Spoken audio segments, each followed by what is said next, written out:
भारत की शासन व्यवस्था अलग अलग राजनीतिक इकाइयों से मिलकर चलती है, जिसमें पहला होता है जिला परिषद, फिर उसके बाद होता है पंचायत, फिर राज्य और उसके बाद केंद्र।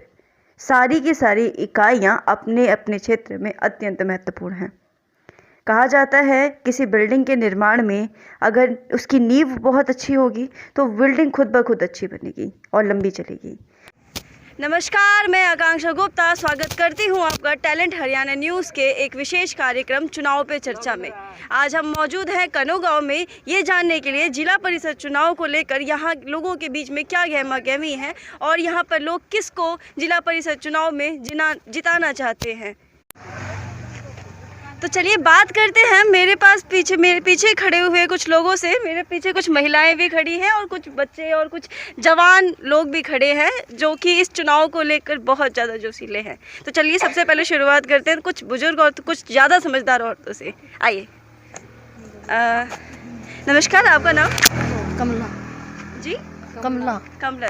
अच्छा कमला जी, आपको क्या लगता है इस बार जिला परिषद चुनाव में कौन जीत सकता है? प्रदीप भाई क्यों जीत सकते हैं? आपको क्यों लगता है कि वो जीतेंगे? वही क्यों जीतेंगे?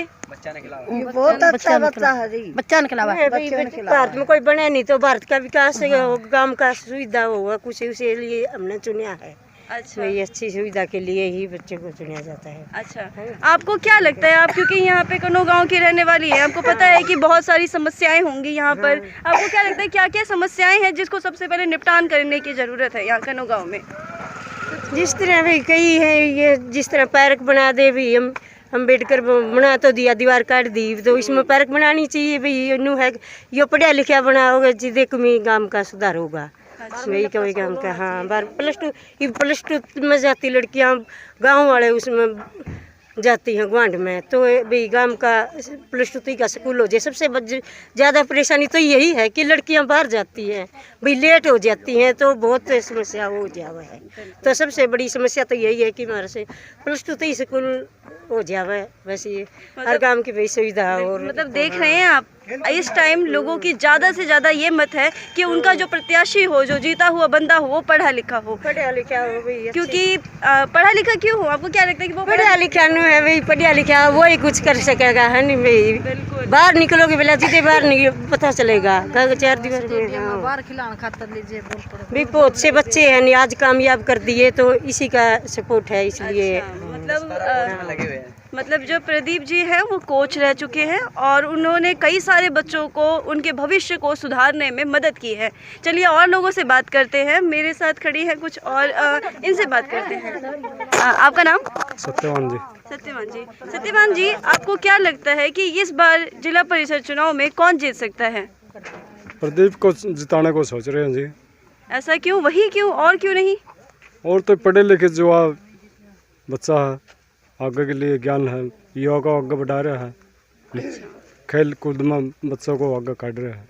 अच्छा, भविष्य कर रहे हैं आपके। अच्छा, मतलब इनको जिस तरीके से देख रहे हैं कि वो खेल में बच्चों को आगे, बच्चों की कोशिश करता है। यो जी जिस दिन से भी पढ़ा लिखा हुआ है उस दिन से भी इसने कदे अपने माँ बाप घर के बारे में भी नहीं सोचा, इसने आपकी ज़िंदगी के बारे में भी नहीं सोचा, इसने जी बच्चों के बारे में सोचा है, कभी भी इसने घरान की भी नहीं सोची है।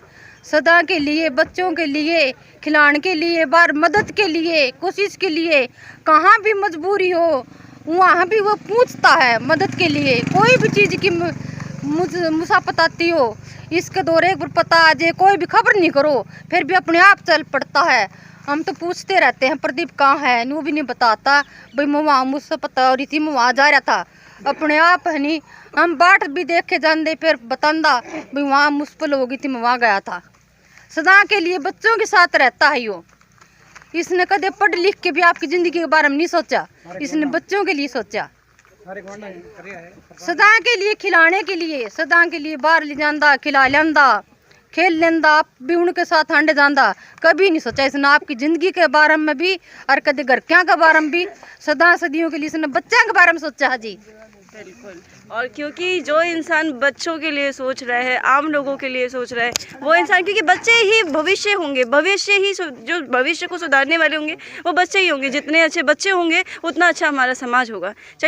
चलिए बात करते हैं अब उस शख्स से जिसके बारे में हम काफ़ी देर से तारीफ़ें सुन रहे थे। वो है प्रदीप कोच, जिनके बारे में लोग कह रहे थे कि उन्होंने उनके बच्चों को खिलाने में, उनको बाहर ले जाने में मदद की थी। आइए बात करते हैं। नमस्कार। नमस्कार जी। अच्छा, आपको क्या लगता है यहाँ पे लोग आपको ही इतना क्यों ज़्यादा पसंद कर रहे हैं? जो मेरी पहचान है, जो मेरा काम है, जो मेरा कर्म है, ठीक है, सिर्फ वो है एक अच्छाई, यानी एक ईमानदारी। जो मेरा है ना, जो आज के दिन जिस राजनीतिक में हम खड़े हैं, राजनीतिक लड़ने का हम लायक नहीं है, क्योंकि हमारे पास कोई खर्चा नहीं था। सिर्फ सबसे बड़ी खुशी की बात यह है कि हमारा परिवार इकट्ठा हुआ, यानी कि हमारा समाज इकट्ठा हुआ। पर एक सबसे बड़ी चीज़ तो ये चीज़ है, पर इस इलेक्शन के थ्रू पर हमारा जो एक बगड़ था ना, जो 2 हिस्सों में बट रहा था, वो एक हो गया। इलेक्शन तो ठीक है भाई, ये था भाई ठीक है, बगड़ इकट्ठा हो गया, भाई बगड़ राजी है, तो हमने इलेक्शन लड़ा। तो दूसरी बात ये थी, जब इलेक्शन की डेट आई, जब इलेक्शन का शुरू हुआ, बस चलती रही कि अब भाई अपना बगड़ में तो कौन खड़ा होगा, पर 2 कैंडिडेट थे, पर उनमें से चुनो। फिर भी दूसरा नहीं माना, तो उसको योगी बट ठीक है, प्रदीप एक अच्छा है, वह पढ़ा लिखा है, समाज के लिए अच्छे काम कर रहा है। और सबसे बड़ी समस्या तो गांव में इतनी समस्या है कि सबसे ज़्यादा मोटी 3 समस्या है। कुछ नहीं होता वैसे तो गलियों के कह देंगे नो, कोई समस्या नहीं, कच्चे रस्ते तय चल सकते हैं। मेन समस्या थी गांव में स्टेडियम नहीं है। जब 2014 के अंदर जब कांग्रेस ने 35 लाख रुपए डाले थे साल जाने, जो आपके कोटे दिए थे, कोई भी गांव में जो पंचायत आई है, किसी ने ये नहीं सोचा कि वह चलो वो 35 लाख आया आप स्टेडियम में लाओ, पर गांव का सुधार होगा, किसी ने नहीं सोचा। उसके बाद जब हमारे स्कूल में +2 की 2017 के अंदर डिमांड करी गई थी, भाई हमारा स्कूल ना +2 तक करा जाए, किसी ने भी नहीं सोचा। 7 साल ये सरकार निकालेगी, पंचायत निकालेगी, ये सरकार निकालेगी, ठीक है, इन्होंने भी कुछ नहीं किया। और एक है PHC, सिर्फ गांव की मेन जो 3 समस्या है, एक तो है PHC, एक है स्टेडियम और एक है स्कूल। सिर्फ जो सबसे मोटी समस्या ना ये होती है, पर पानी है, रोटी है, अन्न है, वो तो भाई पेट भर के सब सोते हैं, ठीक है। अगर मेरा भी नहीं है, पर कमा के खा लेंगे, वो मांग के खा लेंगे। जो 3 चीज़ें होती है, ये चीज़ें तो ना हमारे समाज जब साथ चलेगा, जब पंचायत अच्छी होगी, जब नेता अच्छा होगा या प्रवक्ता अच्छा होगा, वो सिर्फ इन चीज़ों को आगे लेके जा सकता है। बोलने वाला होना चाहिए।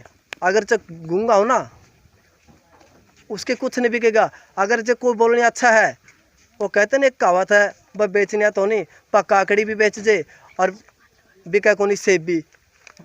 उसकी यही बात सच्चाई है कि उसका कहने का यही तात्पर्य है। पर ठीक है, काकड़ी तो बेच गया कौन? जो एक अच्छा है, जो चालबाज है, आज ताई ले जा सेब, आज ताई ले जा बेर, यानी एक उसमें बोल में रस है, यानी जो उसकी ज़बान है, उसकी ज़बान में रस है। वो क्या कोशिश कर रहा है, बस ले लो, और एक हाथ सेब ले रहा है, कोनो पलाथी मारे बैठा है, किसी को नहीं बोला, नहीं होगा। अगर आप राजनीतिक में आ रहे हैं या मैं राजनीतिक में हूँ, ठीक है, अगर मेरे अंदर जुनून है, हाँ भाई शिक्षा को ऊपर लेके जाएंगे, खेलों को बढ़ावा देंगे, ठीक है, या हमारे गांव में स्वास्थ्य के लिए करेंगे, तभी होगा। अगर ये सोच लिया मैंने कर दिया भाई बनवाएंगे नहीं। अगर जुनून है तो बनवाएंगे। रोटी कहीं से कभी पेट नहीं भरता, ठीक है। जब उसको तोड़ के खाएंगे, जब उस तोड़ने खाने के लिए कमाया हमने, तभी खाएंगे, नहीं वरना नहीं खाएंगे। अगर आपने सोच लिया कि हमने करना है तो करना है, और जीत लागी हो, कोई बड़ी बात नहीं होती। मेरा तो यही कहना है मैडम जी बिल्कुल। मतलब लेकिन आपसे एक सवाल और मैं करना चाहूँगी। काफ़ी सारे जो चुनाव में खड़े होते हैं वो थोथे वादे करते हैं कि मतलब मैं ये कर दूंगा, मैं वो कर दूंगा। क्या आप पे ये विश्वास किया जा सकता है कि आपने जो भी बातें बोली, जो भी वादे किए वो आप सच में उस पर काम करेंगे? जब अगर स्टेडियम की बात आई 2014 के बाद, आज तक भी मेरे पास फाइल है। स्कूल की बात आई, अब भी है ना, 3 महीने पहले जो स्कूल की कोरम थी कि आपके 37 बच्चे हो जाएंगे तो आपका अपग्रेड हो जाएगा स्कूल, यानी हम भी फिर भी कोशिश कर रहे हैं, क्योंकि मैं एक शहीद भगत सिंह के नाम पे क्लब चला रहा हूँ, मैं उसका प्रधान हूँ। जो सार्वजनिक गांव में खेल है या फिर सांस्कृतिक प्रोग्राम है या कोई ब्लड का है, ठीक है, वो प्रोग्राम मैं करता हूँ, ठीक है। ये झूठे वादा नहीं है। अब PHC के भी मेरे पास है PDF, स्टेडियम की पीढ़ियाँ भी मेरे पास है, स्कूल की भी पीढ़ियाँ मेरे पास है। वैसे झूठे कोई वादा नहीं। जो 3 बार हाई कोर्ट में गया हूँ, जो हमारा खट्टर का पी है भूपेश्वर दयाल, उससे मिला हूँ, ठीक है, कुछ नहीं होता उससे। होएगा कब? जब हमारे पास पावर आएगी, जब हमारे पास ताले की चाबी होगी, तब हम वहाँ तक जा सकते हैं। पावर कब आएगी? जब हम यहाँ से एक छोटे कैंडिडेट बन के जाएंगे, चाहे जिला पार्षद हो या ब्लॉक समिति हो या एक सरपंच हो, यानी एक प्रतिनिधि के रूप में चुन के जाएंगे ना, तो वहाँ पे हमारे जाके पहुँच आएगी, नहीं वरना पहुँच नहीं होगी जी। ये है जी। चलिए अभी हम उन बच्चों से बात करते हैं जिनके बारे में कहा जा रहा है कि प्रदीप जी ने बहुत काम किया है। आइए बात करते हैं। आपका नाम? अंजू। अंजू। अच्छा, अभी बहुत देर से सुना जा रहा था कि प्रदीप कोच जो है उन्होंने बहुत अच्छा काम किया है बच्चों के लिए, बच्चों को खेल के लिए। आप भी बच्चे हैं, आपको पता होगा कि क्या क्या काम किया है। आप रोज के खिलाते हैं सर। अच्छा, आप उनके प्लेयर रह चुके हो, तो सच में वो बहुत अच्छा काम कर रहे हैं? वो सच में खिलाते हैं बहुत अच्छे से और आप लोगों को लेकर जाते हैं? Yes sir.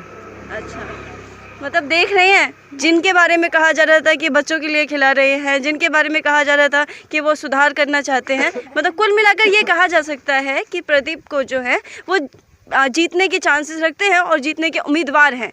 फिलहाल आज के लिए इतना ही। जुड़े रहे टैलेंट हरियाणा न्यूज़ के साथ। नमस्कार।